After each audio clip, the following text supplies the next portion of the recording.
হর হর মহাদেব। তো কী খবর সবার? তো আমি চলে এসেছি একটি নতুন ভিডিওর সঙ্গে। গিয়েছিলাম মহাকুম্ভে 144 বছর পর আমাদের ভারতবর্ষে যে অমৃত স্নানটি হচ্ছে সেটা হচ্ছে মহাকুম্ভের স্নান।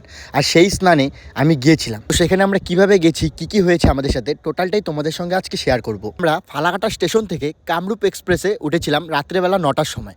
আর ট্রেনে উঠতে না উঠতেই দেখতে পারি ভাই রে ভাই, এতটা ভিড় ট্রেনের মধ্যে জাস্ট বলার বাইরে। ঢুকেই দেখি গাড়ি লোক, আর আমরা একটা কোণার মধ্যে জাস্ট পাটা রেখে দাঁড়িয়েছিলাম। এইভাবেই আমরা কাটিয়ে দিলাম রাতটা।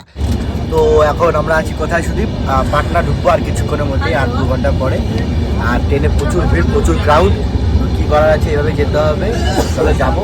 আর দেখতে পাচ্ছ সেই যে দাঁড়িয়ে আছি, পা রাখার জায়গা নেই। দেখো গাইস, পা রাখার জায়গা নেই, কীভাবে বসে আছে সবাই লোকজন। আর বাইরের যে পরিবেশটা একদম দারুণ, দেখতে পাচ্ছ খুব সুন্দর পরিবেশটা। আর এদিকে প্রচুর ভিড়। চলো যেতে যেতে তোমার সাথে দেখা হবে। আর আমাদের জার্নিটা ছিল ফালাকাটা স্টেশন থেকে প্রয়াগরাজ চৌকি অবধি 18 ঘন্টা। আর এই 18 ঘন্টার জার্নিতে আমরা সাইড ভিউ দেখতে দেখতে, কিছু খাবার খেতে খেতে, আর ভিড়ের মধ্যে ঠাসাঠাসি করতে করতে চলে গেলাম প্রয়াগরাজে।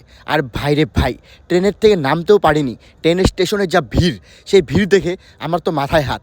এত লোক এই কুম্ভ মেলার জন্য একসঙ্গে জড়ো হয়েছে, জাস্ট বলার বাইরে। 35-40 দিন ধরে যে মেলাটি চলছে, আজ তার অনেকগুলো দিন কাটিয়ে গেছে, তবু লোকের ভিড় কমেনি। স্টেশনে নেমে আমরা আর কোনো রকম দেরি করিনি, সঙ্গে সঙ্গে একটি অটো গাড়ি ধরে সেখানে একটু দাম দর করে আমরা চলে গেলাম প্রয়াগরাজে, যেখানে স্নানটি হচ্ছিল। আর আমাদের টোটো ভাড়া নিয়েছিল পার হেড 50 টাকা করে। 3 থেকে 4 কিলোমিটারের এই রাস্তা, পার হেড 50 টাকা, কারণ এটাই ওদের সিজন, ওরা তো কামাই করবেই। তো সোজা চলে গেলাম গঙ্গার ঘাটে, যেটা ছিল সেক্টর নাম্বার 18 আড়াইল ঘাট। আর একটা কথা বলে দিই, তোমরা সবাই জানো যে প্রয়াগরাজের অনেক বড় এরিয়া জুড়ে মেলাটি হচ্ছে, অনেকগুলো সেক্টর।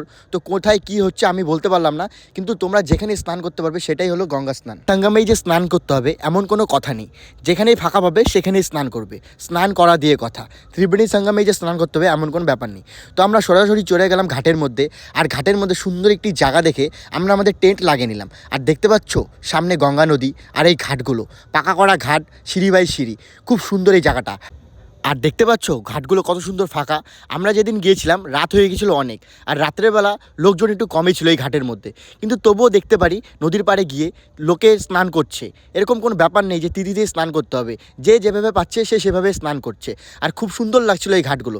তো আমরাও ঘাটে গেলাম, গিয়ে আমাদের একটু হাত মুখগুলো ধুয়ে নিলাম। আর তারপর আমরা ফ্রেশ হয়ে গেলাম টেন্টে। আর দেখতে পাচ্ছ এই সিঁড়িগুলোর মাঝখানে আমাদের টেন্টটা কত সুন্দর লাগছে। আর আমাদেরই শুধু এখানে একটা টেন্ট লাগানো ছিল, তাছাড়া সেরকম কোনো টেন্ট ফেন্ট ছিল না। সবাই যেভাবে পারছে শুয়ে আছে, কেউ প্লাস্টিক পেতে, কেউ চাদর পেতে। তো এইভাবেই রাতটা কাটিয়ে দিলাম। আর সকালবেলা ঘুমের থেকে উঠে দেখি এই ঘাটে লোকের লোক। রাত্রেবেলা যখন দেখেছিলাম একদম শূন্য ঘাট, আর সকালবেলা যখন উঠলাম তখন দেখতে পেলাম লোকের চিল্লা চেঁচামেচি। আর কি বলবো, সব জায়গায় হর হর মহাদেব, হর হর।